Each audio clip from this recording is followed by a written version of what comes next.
So the most basic reason to incorporate a strategy into your organization's plan for mobile and is because without a strategy, without a plan, and to get to the goal, you're ultimately going to spend a lot of time that's going to be less effective and maybe less efficient in the end getting to your goal. So goals are great. We all have them, and one of the major goals of the Mobile Ministry Forum that we've set is, along with others, is to give every mobile user an opportunity to encounter Jesus Christ on their mobile phone in their context and their language by the year 2020. So that's a goal that we have set for ourselves, and it's very broad, and we are working on planning to accomplish that goal. What do we need to do to get there? And it's very simple. It's a very simple business strategy, and anything is to just come up with a goal and then the steps to get there. So that's the basic reason to come up with a strategy. So now we're just going to talk about these PowerPoints again for why mobile. Go back to that one slide, Clyde. So just looking at these numbers here, the population is just over 7 billion people through the world. If you look at these major mediums in the past, we had the PC, and then TV, television, FM radio, shortwave radio is all up in that kind of range of 4 billion, roughly little over half the world's population. Mobile, however, has climbed to meet the world's population as far as number of subscriptions and phones that exist in the world. Obviously, not everybody has a mobile phone, but there are literally billions of people. Most of the world's population has a mobile phone. Okay, so go ahead and switch down to the next slide, Clyde. Oops. Sorry. All right. Okay, so of the mobile phones in the world, we have roughly 4 billion that are feature phones or dumb phones, non-smartphones, and then roughly 2 billion, a little under 2 billion, that are smartphones. We've seen a major shift from the year 2005 when we saw, go to the next slide, Clyde. So this is a picture of the Pope's inauguration in 2005. The next slide is a picture of Pope's inauguration in 2013. And the difference between those two pictures is you see a lot more screens popped up taking pictures. Just goes to show that almost everybody in that crowd has a mobile device, has some sort of mobile technology that they use as a communication device, as a consumer device, as a camera in this case. A lot of people have it. So this goes to show the point.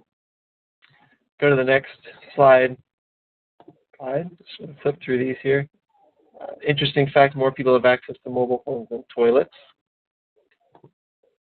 Next slide, 4.5 billion mobile users worldwide.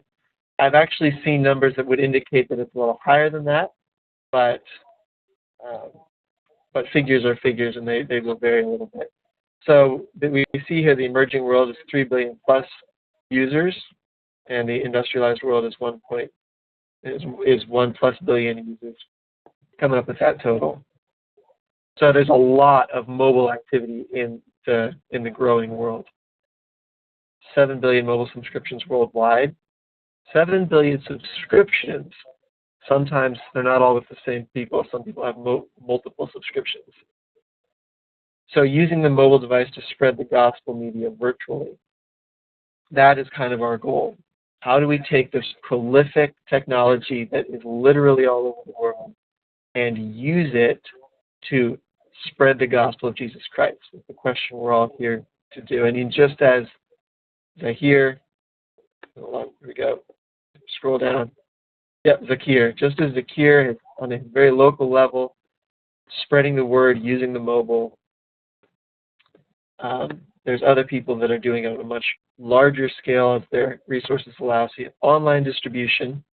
Now, here's where we make a distinction between two different types of mobile.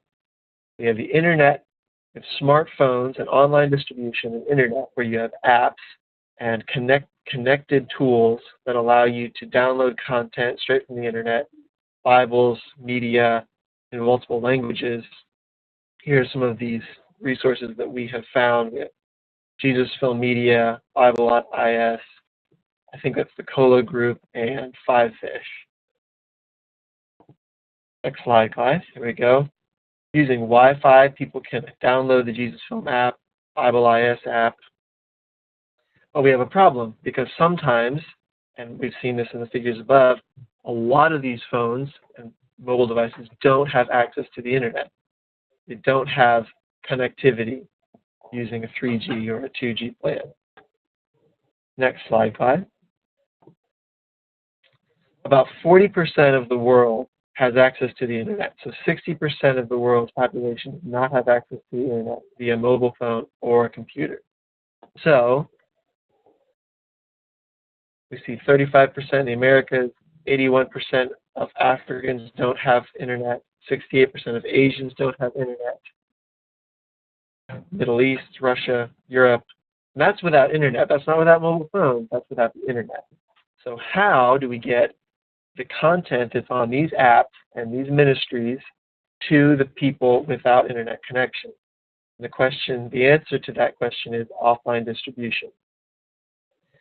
And when we mean offline distribution, we're talking about Bluetooth, we're talking about SD memory cards, we're talking about Wi-Fi, which can be used for peer-to-peer communication, one phone talking to another phone. We have micro SD cards, which are different than SIM cards and other SD camera cards. We can use Bluetooth to share peer-to-peer from two phones that have Bluetooth, which most phones, even dumb phones, have Bluetooth. And so they can use Bluetooth technology to share peer-to-peer. And that is how we see viral exchange of media content. And if we can get the truth of the scripture to these people who are searching for it, they are going to share it with the people next door to them, just as we heard with Zakir. So using Wi-Fi, we have the ability to get the content from these apps to the mobile phones. So the next slide, Clyde, I think is just talking about the light stream for Renew, because we are using Renew's slide that they've come up with as a tool to share content without using the internet, without having to connect to the internet itself, but using wireless technology, Bluetooth technology. And so, unfortunately, Renew doesn't get to be a part of this. So I'll share just a little bit of their story. They were involved very heavily in technology development and coming up with tools for the Jesus Film and Campus Crusade for Christ and other ministries like that to pack materials in to remote areas, to like projectors and power sources and things like that, to be able to get content into these remote areas to share the gospel via these more traditional methods.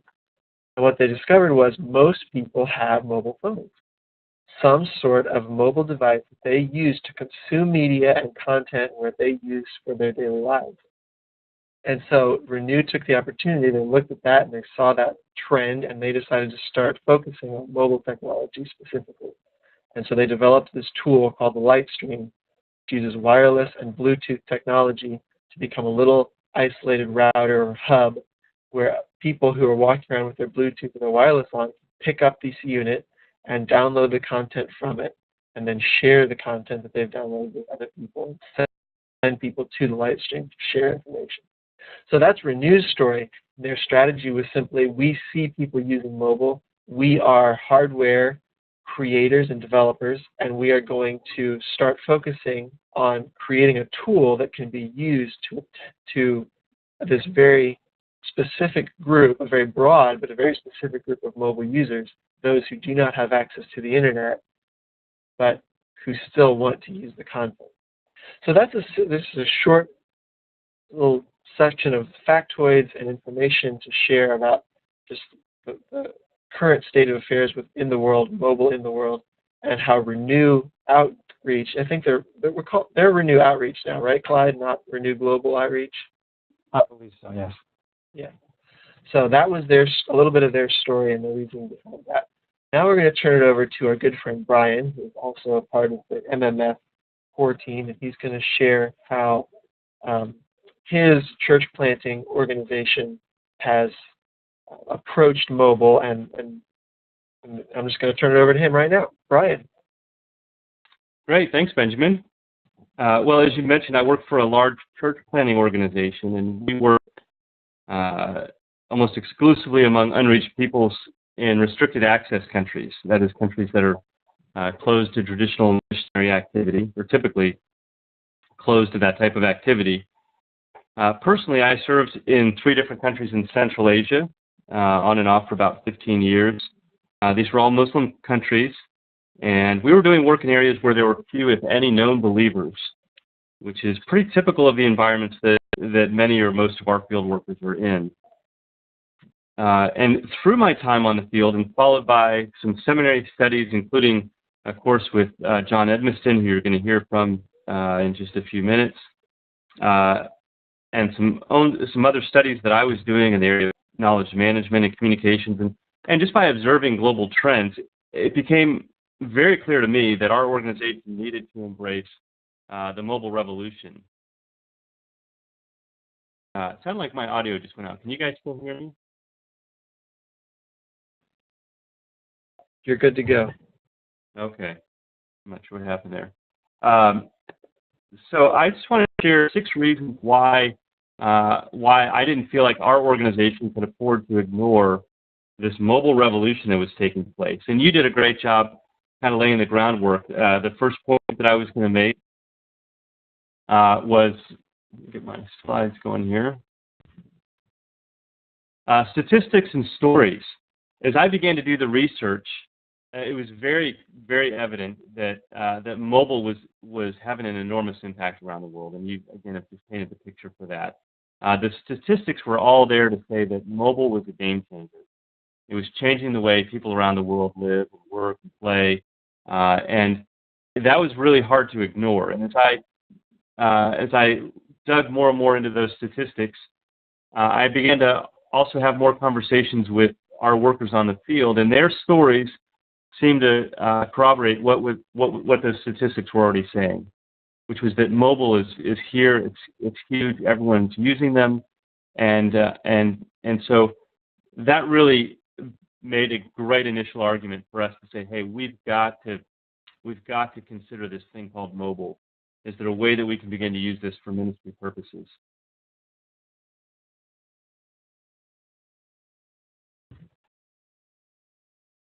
Second, as we looked at what mobiles looked like in the areas of the world that we were working in, we realized that mobiles are highly contextual tools.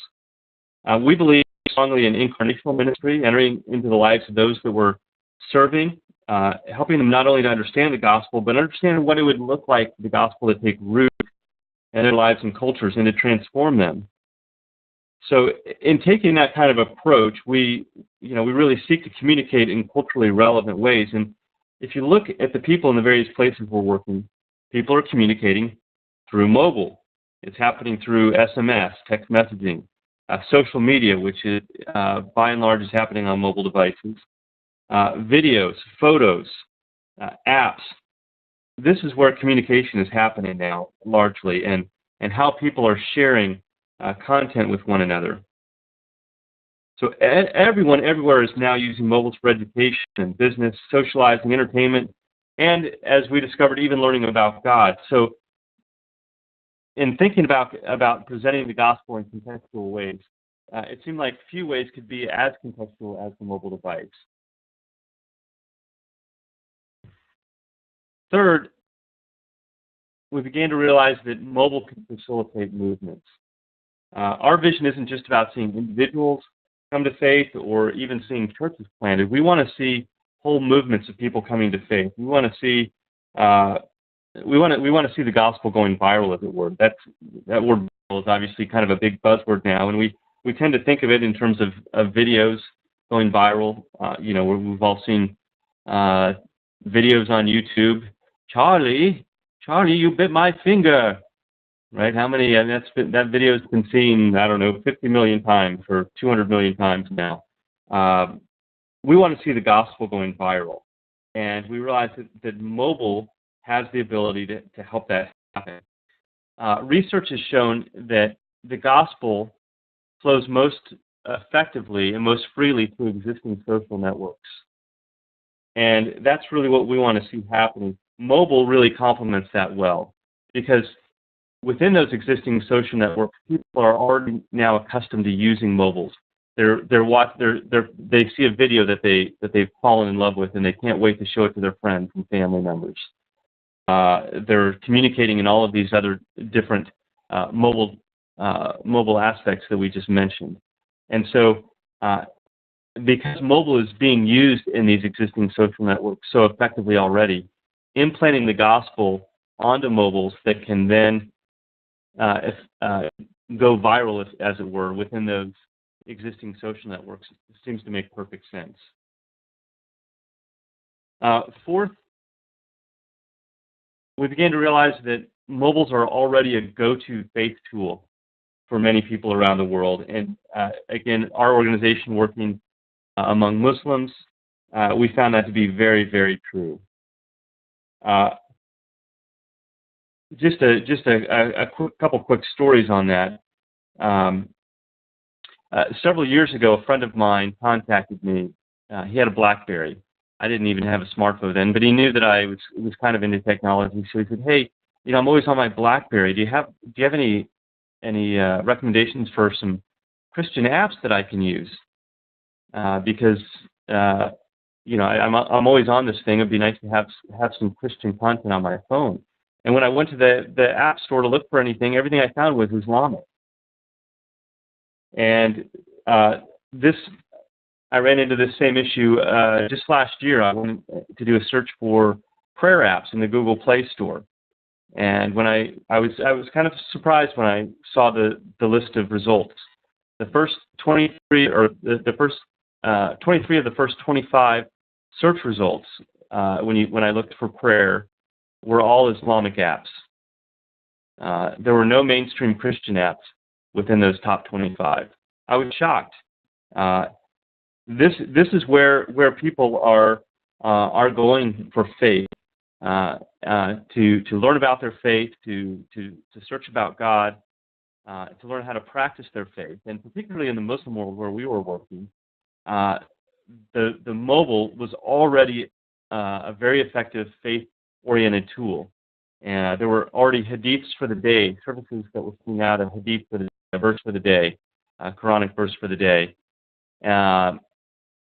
We're still in most places in the world, we still don't have services like that available to put out a verse for the day for the Bible. But this is where people were going for faith. That can't be ignored. Let me go the other direction there. Fifth, we realized that mobiles can help us improve our readiness. So I grew up in a Navy family, and Navy talk often dominated our time conversations. And one word that really stuck with me from those conversations was the word readiness. I don't know why that stuck in my head, but it did. And this past week, I've been reading this biography called Unbroken. It's a biography of Louis Zamperini. He just passed away last week. He was an Olympic runner and a World War II hero. Fascinating story. If you haven't read the book, I highly recommend it. But as I was reading about the various battles and the challenges being faced in the war arena, I had a renewed appreciation for this word readiness. It just came screaming back to the forefront of my mind. And it really describes a state of readiness and an ability to execute the mission that we've been given.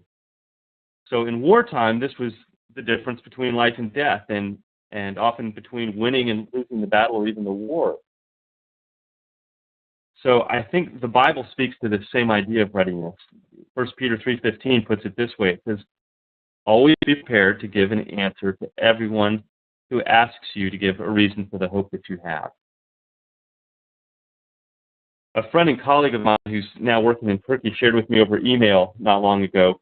He had an encounter with a Muslim man on the street one day. And they struck up a conversation which quickly turned to spiritual topics. And this man was as eager to convert my friend to Islam as my friend was to introduce this man to Jesus. Well, this man pulled out his mobile phone and began dominating the conversation as he shared passage after passage from the Quran app, showing my friend in the Quran these different apps. It wasn't just him spouting off an idea. He was actually pointing to his holy book and sharing these verses. Well, my friend felt like he was caught a bit flat-footed. He was able to respond. He knew quite a bit of scripture, and he was able to respond, but he didn't have anything on his phone. He didn't have a Bible app on his phone at the time, and because of that, a lot of what he was sharing didn't carry the same weight as it would have if he were able to do as this man was doing, pointing to the holy book and saying, "This is what the Bible says. This is what God's word, what our holy book says." And I think this really speaks to this idea of readiness. You know, my friend really felt like this man beat him in that area of readiness. So with apps and audio stories and videos and other content available to us on our mobiles now, we can improve our readiness so we're prepared. When those opportunities come up, we're prepared to make the most of those opportunities to make Jesus known, and to do it in very culturally relevant ways as well. And this device, it's always with us, and it's there. We're able to be ready in season and out of season. So a sixth and final reason that we felt like we couldn't really ignore mobile is, again, thinking about those stories and statistics. Mobile is here, and if we look at the generation of people that are heading out to the field now, they've grown up. They've grown up with this technology. It's what they expect. It's how the world today works. And so they're heading out to the field with this expectation of anytime, anywhere access to the information that they need. And the only tool that really gives that to them is a mobile device. You know, computer's great, but you don't have your computer with you everywhere you go. You don't have it with you at the cafe. You don't have it with you when you're stopping to visit a friend. Your phone's with you everywhere, and we're accustomed now to being able to pull that out and access the information that we need. And obviously, we see this in business, education, medicine, military, everywhere. We're seeing industries going mobile. And, our missions organizations need to be quickly adapting to this mobile revolution as well.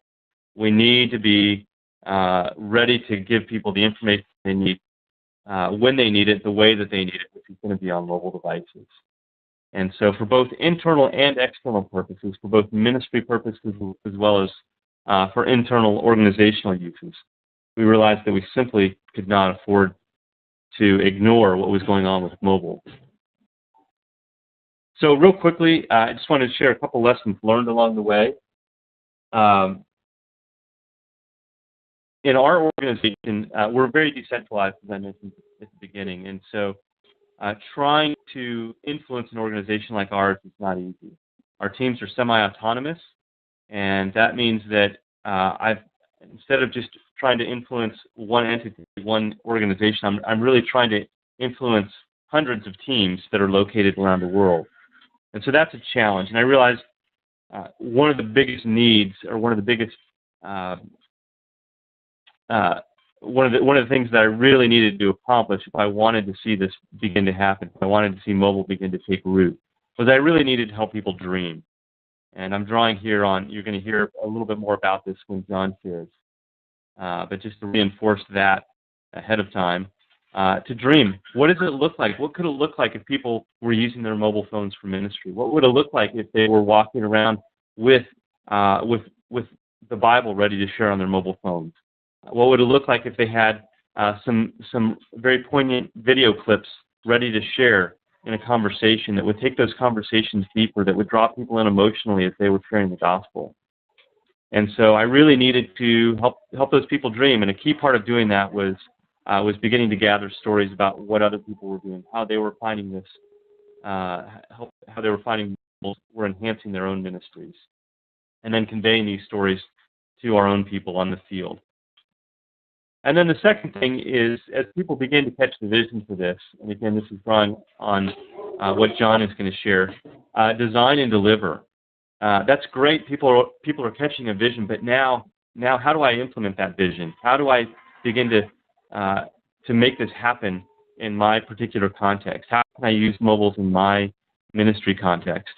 We need to help people as they go through that process of deciding what mobile ministry would look like in their context and how they can begin to deliver that. That'll make a lot more sense as John shares in just a minute. And then third, just leaning on and learning from others. Benjamin, you shared earlier some of what Renew is doing, and other organizations have begun this process as well. Some are very far along, others are just beginning it, but there's a great need for us to continue learning from one another as we're diving into mobile. This is still a pretty new thing, and I'm really thankful for the MMF and the way that it allows us to come together as a community and to be learning from one another and be asking questions of one another and pulling resources from one another that can help us go deeper, go farther, go faster than we are right now or could go on our own. Thank you. I really appreciate all of that. It's very good to hear the process that you guys went through and are going through. And this is something that honestly all of us are going through. I alluded to it earlier, the fact that even the MMF is working on strategy, is working on how do we as a movement best operate and best perform in that process. It's a very big part of what I'm doing with my organization, is coming up with strategy and what's the most effective way and how to approach it. So with that said, we are going to hear from Mr. John Edmiston now, who is with Cyber Missions and is the leader and teacher of the mobile ministry, the online course, as we call it. It's a 6-week course that he'll tell you more about, I'm sure, but he's going to walk us through 6 steps of project planning for the mobile. So take it away, John. Thanks, Benjamin. I've been doing missions projects for 30 years, and one of the things I've learned is that churches and missions have limited budgets and they're terribly scared of failure because they don't want to throw $10, $20, $30, or $50,000 down the drain on a technology project, and once burned, twice shy. So when you introduce mobile to your organization or to your denomination, you want to have a project that works straight out of the gun. That it's going to work and it's going to keep people happy, and you can come together and say, this worked and this was successful. So you need to have a strategy planning process that's going to deliver results. I'm coming through clearly?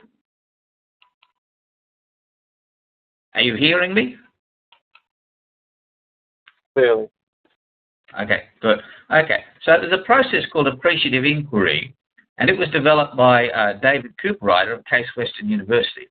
And this process focuses on finding and appreciating organizational community strengths. Instead of looking at all the problems facing you, you find your own strengths, you find your own vision, you find what the community wants to do, and then you develop a vision and a plan based on those unique strengths. And his original 4 steps were discover, dream, design, and deliver. But they were great if you were working in a community, in, say, an urban community or a slum. But in technology, we're moving a lot more quickly. And standard planning techniques simply don't work in internet ministry and mobile ministry. It's too fast, and the standard planning steps are too slow and too cumbersome. So I've actually added 2 steps in order to reduce the time. It might sound a bit funny, but that's what I've done. My 6 steps are explore, I'll put that at the front, then discover, dream, design, deliver, and then finally review and redo. The explore step, look, you go out and you're just like the explorer in the 1800s. They're going around, you're looking through the jungle, you're finding everything there and you're writing it down. So you explore all the various possibilities of mobile ministry without deciding on anything. You just find out as much as you can about mobile, your area, your context, and you explore yourself. You find the strengths and capacities of yourself and your project team. You just jot things down, you mind map them, say using FreeMind or other software, you whiteboard them, and at this stage you're not making any judgments whatsoever. You're just exploring the environment because the mobile environment is constantly changing. So you need to be aware of all the possibilities out there before you even start selecting anything to do. Finally, and then secondly, you discover, after you've been exploring like your explorer in the jungle, you finally discover your little bit of treasure. So you discover an exciting idea in mobile, or you discover a useful technology that's going to work in your country or your city, or you discover an emerging opportunity or niche for mobile that's going to get things going. And also, at the same time, you should be discovering your core strengths and vision as a person, as a team, or as an organization. And you want the technology to match who you are. So if you're an evangelistic organization, well, you want some technology that's going to be powerfully evangelistic. On the other hand, if you're a teaching organization, perhaps you're looking at a Moodle app or something like that to deliver courses online. So you want to discover a match between yourself and the technology that you're enthusiastic about. So once you discover this match between the two discoveries, this will jump out at you, and it'll be like, aha, this is what we can do. You're sitting there with your team, you've whiteboarded it, and soon this is your eureka moment in your planning process. Once you've discovered what you really want to do, you start to dream. You dream of what your organization can do, and you want to come up with a really clear vision. Now, the reason for having a clear vision is if it's unclear, you are going to drift around and nothing much is going to happen. If you're unclear, you're going to spend more money than you want. You're going to put in more features than you want. You're going to get a hodgepodge of things, and if you're going to take you towards failure. So you want a very clear dream. You want vision that's going to bring you together and give you momentum and give you purpose in what you're doing. And your dream that you come together with a team with, that's going to unite you, it's going to give you meaning, it's going to give you purpose. Once you've got your dream, you need to start design a process for delivering that dream. You need to ask wisdom from God. You need to ask some particular questions that help you with the design process. Who's going to be on board with this? What's it going to look like? When is it going to be delivered? Where are you going to deliver your project? Why are you doing this project, and how is it going to be accomplished? So you start sketching it out. You start asking the tough questions about what it's going to look like. And as you go through this process, you want to exercise some caution. What are the strengths of the project and the team? What are the weaknesses of the project and the team? What are some of the opportunities for this wonderful dream and idea? And what are some of the threats? Are there security problems? Are there electricity supply problems? Are there dust problems? Are there things that are going to get in the way? Is the price of the units going to get in the way? Are there cost problems? Are there problems with the users? And so you want to come up with a clear design and plan. Ask as many questions as you can in advance. And particularly get very clear the features you want and the features you don't need. Because once you've got the features you want in your idea, then you can pursue those and you can design a really good project. Clarity is everything. Missions budgets are small, church budgets are small. You can't afford to be pursuing features and ideas that are not necessary to your end purpose. Finally, you need to deliver. Now, my first degree was in chemistry, in fact, industrial chemistry. And in industrial chemistry, we talk about laboratory scale, where we just use a few hundred grams or something. Bucket chemistry scale, which is tens of kilograms, and you're working in literally buckets of 44-gallon drums. Pilot production scale, which is mostly less than a ton. And full production, where you're doing thousands of tons, so you're producing whatever acid or whatever you're producing. Well, in the mobile scale, that might be your laboratory scale, might be 25 users, a few friends testing it out for you. Bucket chemistry scale would be about 500 users, where it's starting to look like something real, and you're messing around with significant numbers, and you're starting to put a little bit of strain on the server. 5,000 users is your pilot production scale. You're starting to run it out to a people group. You're starting to have your internet radio app or something like that, and you're finding where you're stress testing your app. And then finally, after you've debugged it and you've pushed it out and you've marketed, hopefully you'll have 100,000 plus users for your app or for your program or for your mobile ministry thing. Now, it takes a few years to get to the 100,000 plus users, so you need to think in these 4 stages as you're delivering. And as you're going through to these 4 stages, you need to ask what's working and what doesn't work. If it works, do more of it. If it doesn't work, stop doing it. Very simple. If it works, do more of it. And if it doesn't work, stop doing it or fix it. After you've got up to pilot program stage, after you've got through your bucket chemistry stage, after you've pushed things out, And you really need to kick the tires, and you need to review and redo what you're doing. You need to look at your pilot program, test its results, and see what worked and what didn't work, what needs to be tweaked, what's infuriating people. Is this communicating? Is it not communicating? How can you control costs better?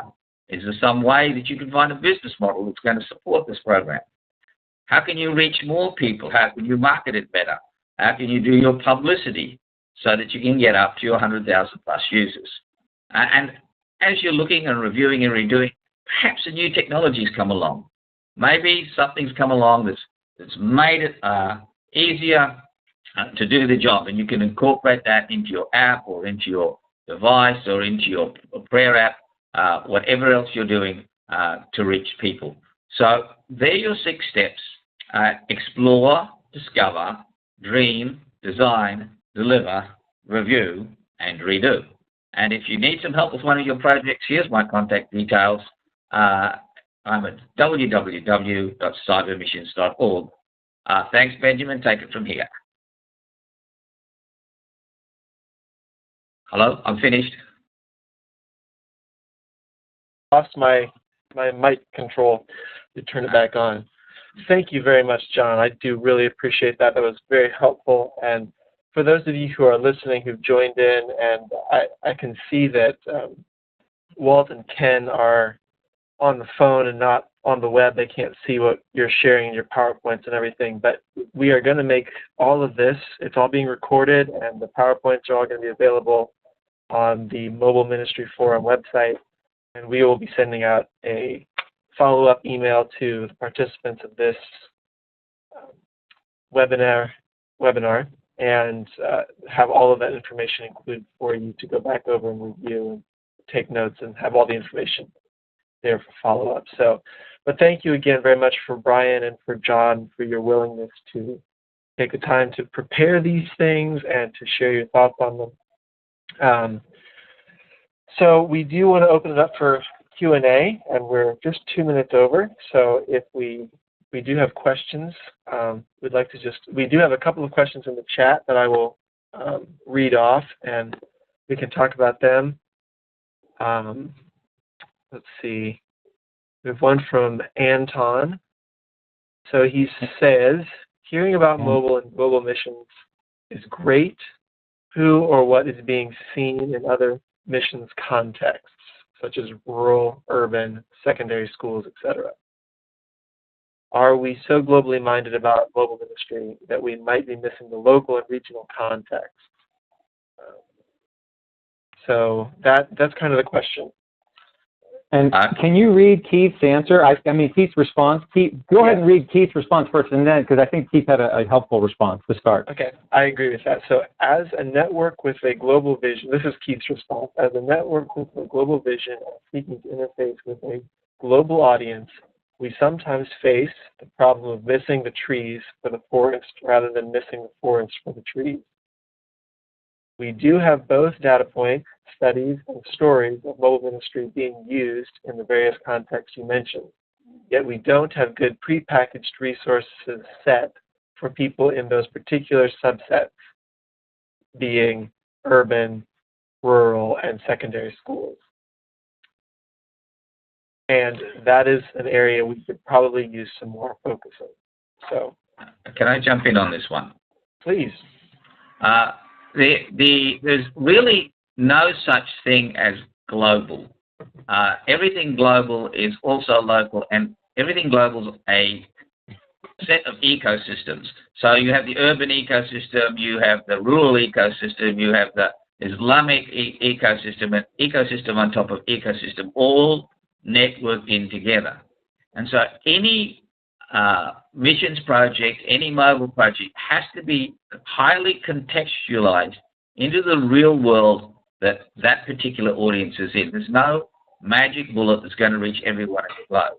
So, for instance, I've been putting together a mobile strategy for a people group of 45 million people in Indonesia, and it's focused just on that particular group.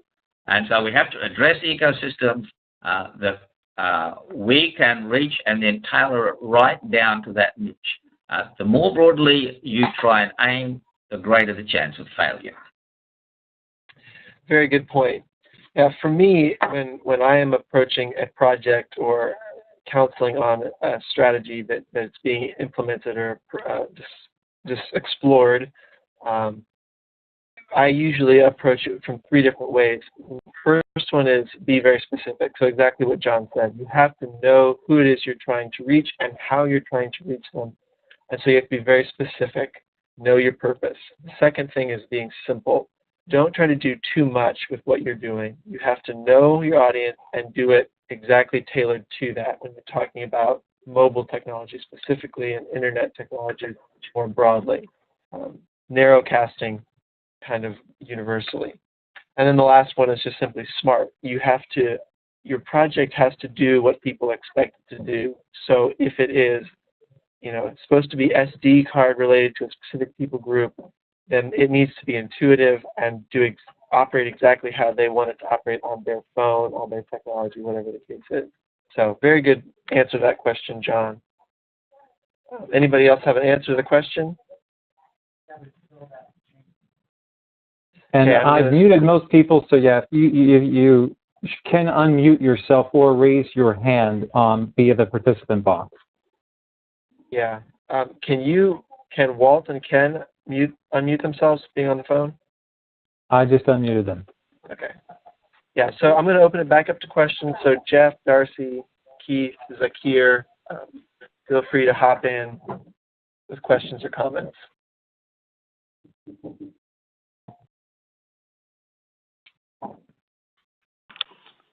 This is Ken. Can you hear me? Yes, sir. Hey, have done some work in Zambia and some other places in Africa, and looking to go back, and they're dealing with a large illiteracy problem. One of the things I was looking for in attending the seminar was just what's the state of getting audio Bibles on cards that can plug into typically not smartphones.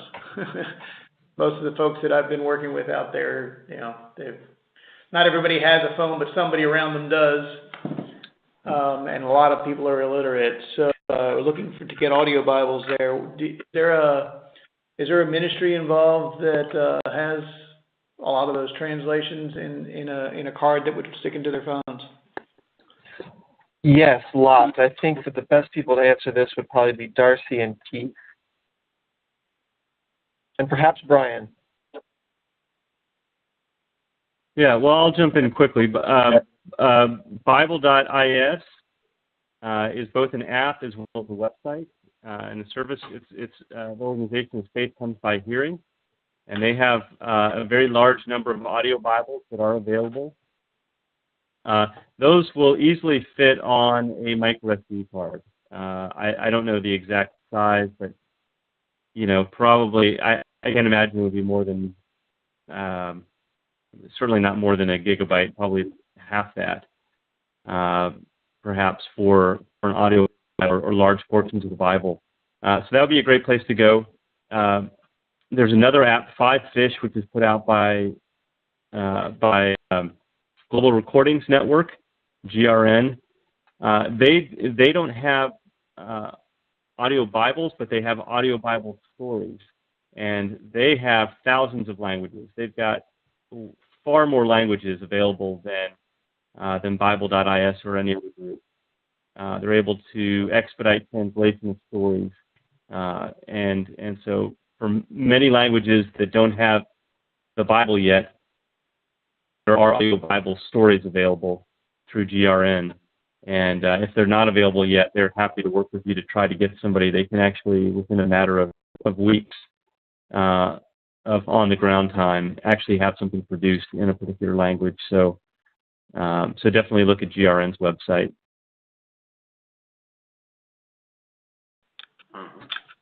Okay, and GRN's website was that on the links? Globalrecordings.net, I believe. 5Fish is the app, and I think this is the website. Let me type it in here. See it. He's not presenting or something. It's in the chat box. If you have the access, you have to find the chat box. Okay, got it. And it will also be, we'll put them on post as well, Ken, for follow-up, but we'll send you the link for that. Great, thanks. And what is Nancy's new site, Keith? I mean, it's what she's done is really extraordinary. Is that Earbud Christianity? Which one is it? BibleTransmission.com?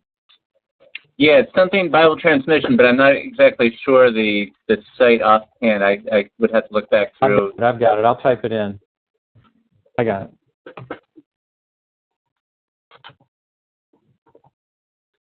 Yeah, and Which, that's actually, just to close this loop, and God bless you.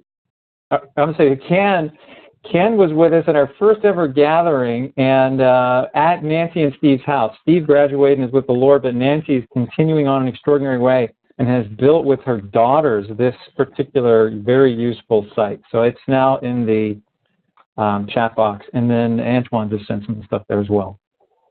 Yeah. And Clyde, we can make sure we copy all of that before we close the meeting out and copy all that out into the the follow-up summaries. Follow-up summary, yeah. So, all right, everybody. Well, we've pretty much concluded for our time. I'll see if there's one more question real quickly. Okay, so we're going to say that we're going to just close it out. Our next webinar, the 5th one, will be Innovative Content and Strategies, and it will be in September. So we're going to take August off. It's going to be September 16th. Same time, 9 a.m. Pacific, 12 noon Eastern Standard Time. So it's going to be the Innovative Content and Strategies webinar on September 16th, and we'll be sending out an update on that with information and links and registration and all that. The next online course that John Edmiston leads will be on October 7th. Starts October 7th. It's a 6-week course with weekly assignments. So that starts October 7th. We have put down the next MMF consultation, which is our big gathering event that we put on, will be held April 17th and 18th.